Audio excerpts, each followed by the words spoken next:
இனிமே நான் இப்படி செய்ய மாட்டேன்க்கா. என்ன மன்னிச்சிருக்கா. எனக்காக எக்காரத்தை கொண்டு உன் வாழ்க்கையை தொலைச்சிடாதக்கா.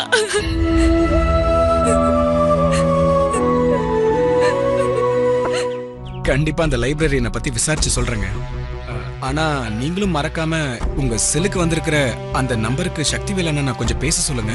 ஒரு நாள் இந்த விஷயத்தை சப்பனாக்குறதுக்கு நான் என்ன முட்டாளா? இதை வச்சு சக்தியை காலம் ஃபுல்லா என் பக்கத்துலயே இருக்க வைக்க போறேன். லக்ஷ்மி அம்மாவே விரதம் இருந்து இந்த திருவிழாவை முன்ன இருந்து பூச்சாட்டி நடத்தி வைக்கணும்னு நாங்க ஆசைப்படுறோம் ஐயா.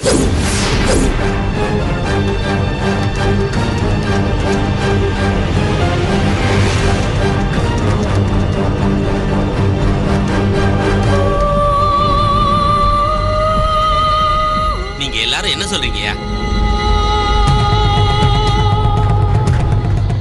என்ன பெரியவன அப்பா, லட்சுமி பூச்சாட்டி அம்மன் கோயில் திருவிழாவை ஆரம்பிச்சு வைக்கிறதுல உனக்கு எந்த ஆட்சேபனும் இல்லப்பா? என்னங்கப்பா இதெல்லாம் போய் ஏன்பா என்கிட்ட கேக்குறீங்க? ஏன் எதுக்காக கேக்குறேன்னா, ஊர்க்காரங்களா ஒண்ணு கூடி லட்சுமி தான் திருவிழா நடத்தணும்னு சொல்றாங்க. அதுக்காக தான் கேட்டேன். நீங்க சொன்னதை நான் என்னைக்குப்பா மீறி இருக்கேன்?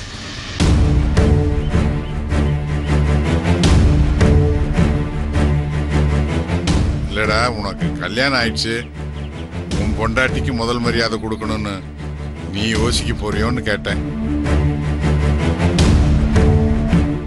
அப்பா, இந்த வீடு இன்னைக்கு இந்த நிலைமையில இருக்கிறதுக்கு காரணமே நம்ம லட்சுமி தான்.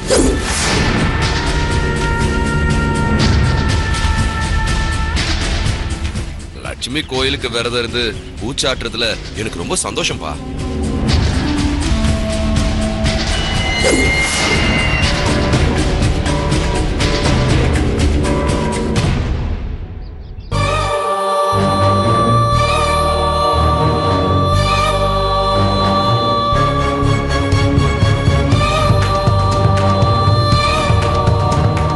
உங்க மருமக தேன்மொழிக்கு என்ன பணிவு, என்ன பணிவு.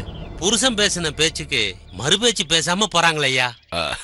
ஆமா ஆமா, சரி சரி, நீங்க விஷயத்துக்கு வாங்க. கோயில் திருவிழாவை எப்ப வச்சிருக்கீங்க?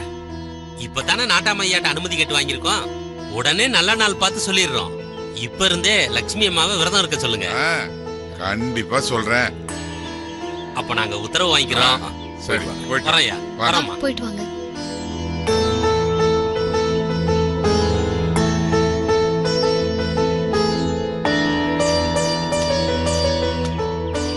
லட்சுமி, பள்ளியம்மா கட்டின கோயிலுக்கு உன்னாலதான் மறுபடியும் பூஜை நடக்கணும்னு இருக்கு.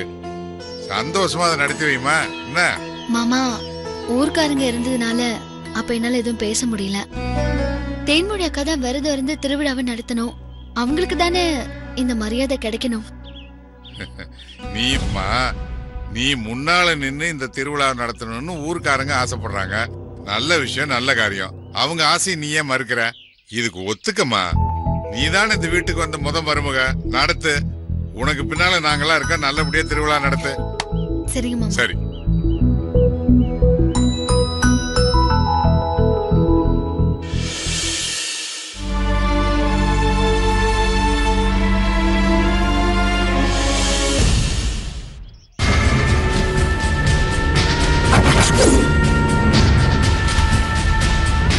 லட்சுமி அம்மாவே விரதம் இருந்து இந்த திருவிழாவை முன்ன இருந்து பூச்சாட்டி நடத்தி வைக்கணும்னு நாங்க ஆசைப்படுறோம் ஐயா.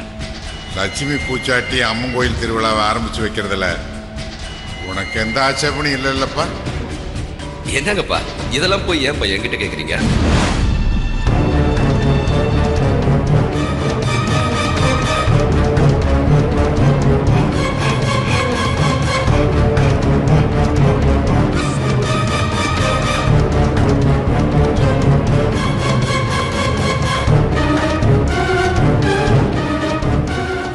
பேசிட்டு இருக்கிறப்பவே பாதியில வந்தா. அப்பவே நினைச்சேன் இந்த மாதிரி ஏதாவது நடக்கும்.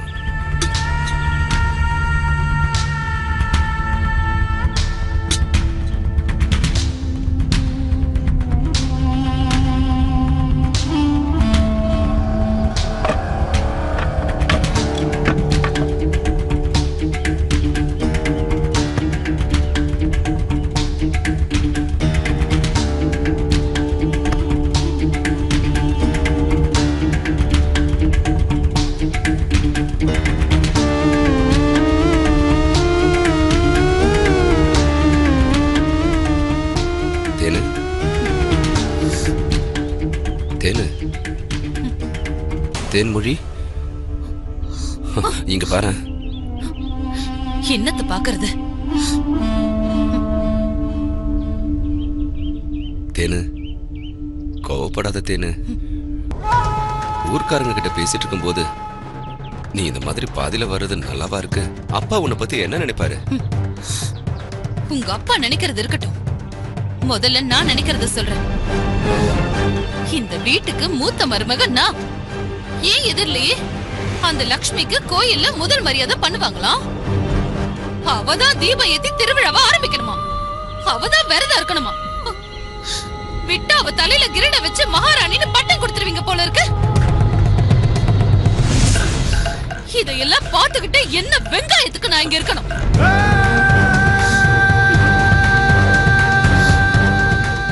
இல்ல தேனு, ஊர்க்காரங்க இந்த வீட்டோட முதல் மருமகளை பார்த்தது லட்சுமியை தான்.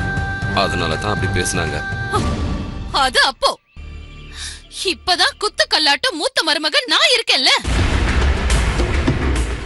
நானும் ஆசையா நமக்கு தான் முதல் மரியாதை கிடைக்க போகுதுன்னு நினைச்சா அது அடுத்த செகண்ட்லயே மூடி புதைச்சிட்டீங்களே. நான் தெரியாம தான் கேக்குறேன். இந்த வீட்டை பொறுத்த வரைக்கும் அத்தை தான் கோயில் விசேஷத்தை முன்னாடி நின்னு செய்யணும். ஆனா இப்போ அவங்க எதுவுமே பேசாம எந்த அசைவும் இல்லாம அது ஒரு பைத்தியம். இங்க பாரு, வேண்டாம் தேனு. எங்க அம்மாவை அப்படிலாம் சொல்லாத. நான் எத்தனை தடவை உங்ககிட்ட சொல்லிருக்கேன். பைத்தியத்தை பைத்தியம்னு சொல்லாம வேற என்ன சொல்லுவாங்க? தேனு, வேண்டாம் தேனு. இந்த மாதிரிலாம் பேசினா நல்லா இருக்காது. எனக்கு கோவம் வந்துடும். இப்போ உங்க அம்மாவை பத்தி ஒரு வார்த்தை தப்பா பேசினா கோவம் அப்படி பொத்துக்கிட்டு வருதுல்ல. இதே கட்டின பொண்டாட்டி அடுத்தவங்க முன்னாடி அவமானப்பட்டு நின்னா கோவம் வரலையா? அவனோட பொண்டாட்டிய தாங்கி தாங்கி கொண்டாடிட்டு இருக்கான். அவள ஏன் உங்க தம்பி லக்ஷ்மிக்கு கிடைச்ச மரியாதைய பார்த்து சிரிச்சு சந்தோஷப்படுறாரு. பாத்தீங்களா? ஆனா நீங்க தான் பொண்டாட்டிய 4 பேர் மதிக்கணும்னு நினைச்சீங்களா? தேனு, நான் உனக்கு மதிப்பு கொடுக்கறதுனாலதான் இப்படி பாதிரியா வந்துட்டேன்னு கேட்க வந்தம்மா. அப்படியே மதிச்சிட்டாலும் உண்மையிலேயே உங்களுக்கு என் மேல மதிப்பு இருந்தா மாமா கிட்ட என் பொண்டாட்டி தான் இந்த வீட்டோட மூத்த மருமக, அவளுக்கு தான் கோயில்ல முதல் மரியாதை கிடைக்கணும், அவதான் முன்ன நின்னு செய்யணும், அதுதான் நியாயம்னு சொல்லிருக்கணும். அப்படி சொன்னீங்களா? சொல்லுங்க, சொன்னீங்களா? அதை விட்டுட்டு உங்க அப்பா உங்களுக்கு ஆட்சேபனை இருக்கா இல்லையான்னு கேட்டப்போ எனக்கு சாதகமா நீங்க எதுவுமே பேசாம அப்படியே பூம்பு மாடு மாதிரி தலையை ஆட்டிட்டுல இருந்தீங்க. ஐயோ தேனு, எதுக்காக இப்படி சத்தம் போட்டு பேசுற? கீழே யாருக்காவது கேட்டுற போகுதுமா? கேட்டா எனக்கு என்ன? நான் நியாயத்தை தானே பேசுறேன். அன்னைக்கு படம் பார்க்கணும்னு கிளம்பணும், அவதானே பணம் கொடுத்தா. நான் படமே பார்க்க வேண்டாம்னு சொல்லிட்டேல. அப்பவே நான் என்ன சொன்னேன்? அந்த சாவி கொத்து என் கைக்கு வரணும்னு சொன்னேன்ல. அது விஷயமா ஏதாவது ஸ்டெப் எடுத்தீங்களா? எரும மாட்டு மேல மழை பெஞ்ச மாதிரி நின்னுட்டு இருக்கீங்க. நானும் பொறுமையா இருந்துட்டேன். இப்ப வீடு தேடி எனக்காக, அதாவது மூத்த மருமகளுக்கான மரியாதை வந்திருக்கு. அத வாங்கி கொடுக்க முடியல, பெருசா நியாயம் பேச வந்துட்டாரு. இல்ல தேனு, என்ன இருந்தாலும் லட்சுமி தான் இந்த வீட்டுக்கு முதல்ல கல்யாணம் பண்ணிக்கிட்டு வந்தா. லட்சுமி வந்த உடனே தான் அம்மாவும் குணமாயிட்டு வராங்க. லட்சுமினால இந்த குடும்பமே நல்ல நிலைமைக்கு வந்திருக்குமா. லட்சுமி லட்சுமி லட்சுமி அந்த பேரை சொல்லாதீங்க. ஏண்டி புருஷனி அடிப்பியா? கைய விடுறி, கைய விடு. கட்டின பொண்டாட்டிய கை நிட்டுறீங்களா? உங்களை என்ன பண்றேன்னு பாருங்க. என்ன பண்ற? கைய விடு, கைய விடு. விடுன்னு சொல்லல. என்ன பண்றீங்க நீங்க? ஹேய், நீ எதுக்கு இங்க வந்த? என்னக்கா என்ன பண்ணிட்டு இருக்கீங்க? மெதுவா பேசுங்க, கீழே மாமா கேட்டுற போது. ஏய், நீ வேணா அவங்கள பார்த்து பயப்படலாம், என்ன மதிக்காத ஆளுங்களை பார்த்து பயப்படணும்னு எனக்கு அவசியம் இல்ல. ஏங்க அப்படி எல்லாம் பேசுறீங்க? ஏன் பேசுறேனா, அவங்க பேசும்போது இந்த பூனையும் பால் குடிக்குமாங்கிற மாதிரி நின்னுட்டு இருந்தல்ல, இப்ப பாரு என்ன பேச்சு பேசுற நீ. அக்கா, பெரியவங்க சொல்றப்போ என்னால மறுப்பு சொல்ல முடியல. மறுப்பு சொல்ல முடியல? உனக்கு ஆசடி. எல்லா மரியாதையும் உனக்கு தான் கிடைக்கணுங்கிற பேராசை. இந்த சாவி கொத்த இடுப்புல மாட்டிக்கிட்டு டிங்க டிங்குன்னு ஆட்டிக்கிட்டு நடக்கணும்னு ஆசையும் ஆசடி உனக்கு. நான் அப்படிலாம் நினைக்கவே இல்லக்கா. நீங்க என்ன தப்பா புரிஞ்சிட்டு இருக்கீங்க. என்ன தப்பா புரிஞ்சுக்கிட்ட? என்ன தப்பா புரிஞ்சுக்கிட்ட? உன் கையில சாவி கொத்தும் அதிகாரமும் இருக்குன்னு தானே ஆணவத்துல பேசிட்டு இருக்க? அப்படி இல்லனா ஒன்ன விரதம் இருக்க சொல்லும் போது, இந்த வீட்ல மூத்த மருமக என் அக்கா இருக்கா, அவதான் கோவில் வேலையெல்லாம் செய்யணும்னு நீ சொல்லி இருக்கணும். அதை விட்டுட்டு இங்க வந்து நல்லவ மாதிரி நாடகம் ஆடுறியா? கிணத்த சுத்தின பாம்பு ஒரு நாள் கிணத்துல தாண்டி விழும். உன் வேஷத்தை நான் எப்படி கலைக்கிறேன்னு பாரு. அக்கா, அக்கா நில்லுங்க. சீ, விடு. லட்சுமி, லட்சுமி, அவ போகட்டும், விடு லட்சுமி.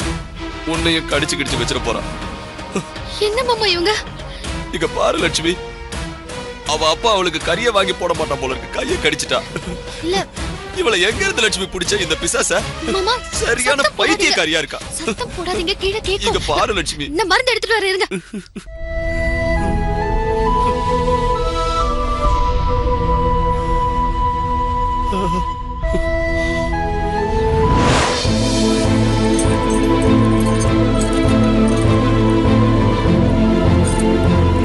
இந்த சாவி கொத்த தேன்மொழி அக்கா கிட்ட கொடுக்கறதுக்கு நான் முடிவு பண்ணிட்டேன்.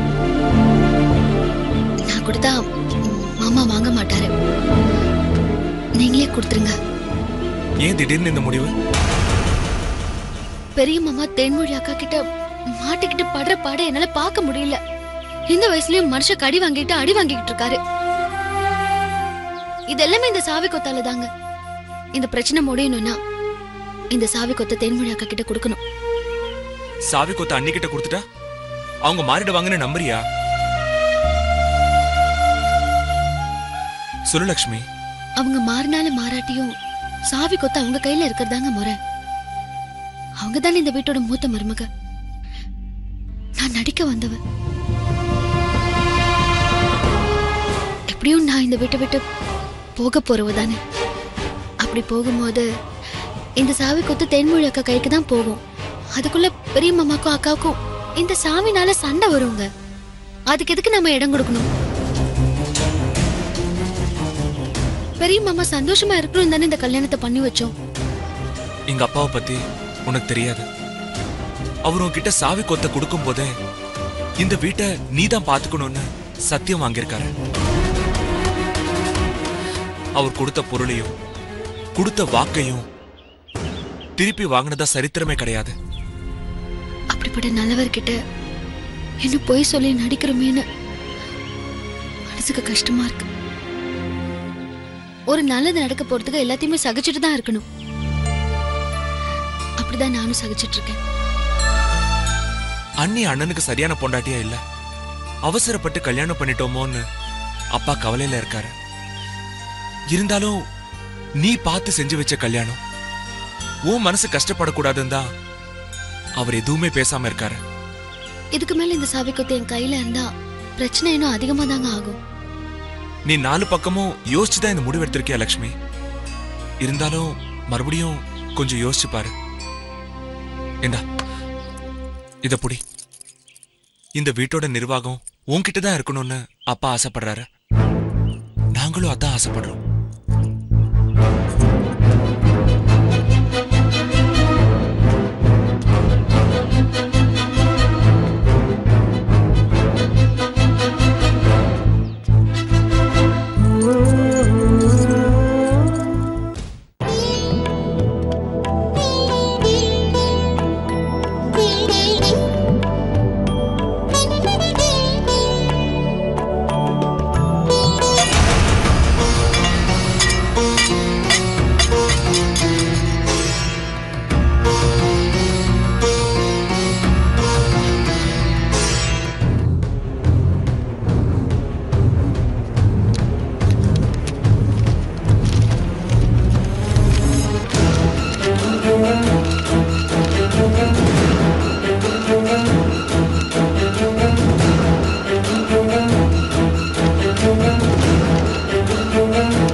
யார் இதை எழுதியிருப்பா?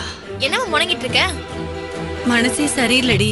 சாமி கும்பிட்டுட்டு விபூதி எடுக்கும்போது தீபாராதனை தட்டு கீழே விழுந்துருச்சுடி. அத மேல எடுத்து வைக்கும் போது இந்த லெட்டர் இருந்துச்சு. என்னன்னு படி. அம்மா அம்மா அம்மா, அத படிக்க வேண்டாமா? ஏண்டி நீ படி. அத படிக்க வேண்டாம். ஏன் படிக்க வேண்டாம்? அத நான் என் ஃப்ரெண்டுக்காக எழுதி வச்சிருந்தது. இத நீ சாமி படத்துக்கிட்ட இருந்து தானே எடுத்த? ஆமா. அத நான் என் ஃப்ரெண்டுக்கு எழுதினது. நீ படிக்காத. சரி இருக்கட்டுமே. ஆமா, உன் முகம் ஏன் இப்படி இருக்கு? நீ படி. அம்மா அத படிக்க வேணாம். ஏன் படிக்க கூடாதுன்னு கேக்குறல்ல? சும்மா படிக்க வேண்டாம் படிக்க வேண்டான்னு நீ படி. குடும்ப நான் படிக்கிறேன். அம்மா படிக்க வேணாம்னு சொல்றேன்ல. சும்மா இரு. இத பாரு, இவ ரொம்ப பயப்படுறத பார்த்தா ஏதோ தப்பு பண்ணிருக்கா. இந்த படி முதல்ல. அரஞ்சனா எதுக்கு எடுத்தல வாய். நீ படி. அம்மா. அன்புள்ள அக்காவுக்கும் அம்மாவுக்கும் மோகனா எழுதுவது. தயவு செஞ்சு என்ன மன்னிச்சிருங்க.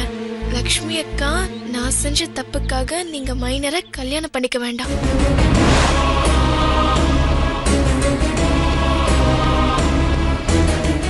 நீங்க ஆசைப்பட்ட வெற்றி மாமாவே கல்யாணம் பண்ணிக்கிட்டு சந்தோஷமா இருக்கணும்.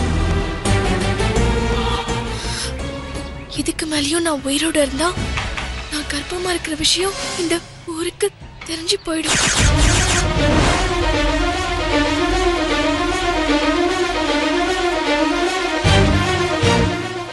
என்னால இந்த குடும்பம் அவமானப்படக்கூடாதுன்னு நான் இந்த முடிவு எடுக்கிறேன். நான் உங்க எல்லாரையும் விட்டு போறதுக்கு என்ன மன்னிச்சிருங்க. பண்ணிருக்கடி. உன்னை நம்பி காலேஜுக்கு படிக்க அனுப்பி வச்ச இப்படி குழந்தைய சுமந்துட்டு வந்து நிக்கிறீடி. உன்னை சும்மா விடக்கூடாது. என்ன காரியம் பண்ண மனசு வந்துச்சு. அடிக்க அனுப்பி வச்சிருக்க இப்படி உன்னால சும்மா என்ன பண்ற விடுமா? நீ கூட்டு கிளம்பி தானே. அவ செஞ்ச தப்புக்கு நீ மைனரை கல்யாணம் பண்ணிக்க சம்மதிச்சிருக்கல. ஐயோ ஐயோ, 4 பொண்ணுங்களை பிறந்துருச்சு. இதுங்களை எப்படி நல்லபடியா கல்யாணம் பண்ணி வைப்பேன்னு வயித்துல நெருப்ப கட்டிக்கிட்டு இருக்கேன். ஆனா இவன் இப்ப இப்படி பண்ணிட்டாளேடி.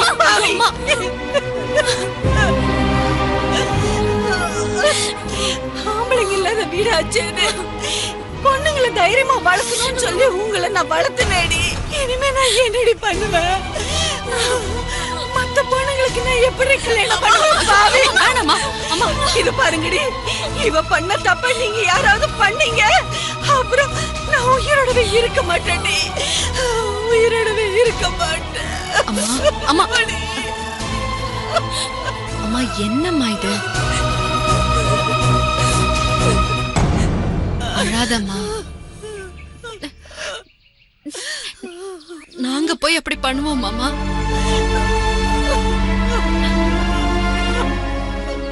அப்பா இல்லாம எங்களெல்லாம் தனி ஆளா நின்னு நீ எவ்வளவு கஷ்டப்பட்டு வளர்த்திருக்கேன்னு எங்களுக்கு தெரியுமா? இப்ப நான் இவளை என்னடி பண்ணுவேன்? அம்மா உங்க காரணமானவன் வீட்டை காட்டிட்டு நான் போய் பேசுறேன். சொல்லு. நீ எதுவும் பேச வேணாம். நீ பேசாம இருந்தாலே போதும். நீ போய் அங்க பேசினா இவளோட வாழ்க்கையே வீணா போயிடும். புரிஞ்சுக்கோடி. நான் போய் பேசுறேன்டி. என்னடி நியாயம்? இவ பண்ண தப்புக்கு நீ அந்த மைனரை கல்யாணம் பண்ணிக்கணுமா? எந்த ஊர் நியாயடி இது? நான் போய் கேக்குறேன்டி அவங்கள. எதுவும் கேட்க வேணாம். உன்னோட பேச்செல்லாம் அங்க எடுபடாது. அம்மா புரிஞ்சுக்கோமா, இது இவளோட வாழ்க்கை பிரச்சனை. இது வெளியே தெரிஞ்சா நமக்கு எவ்வளவு பெரிய அவமானம்.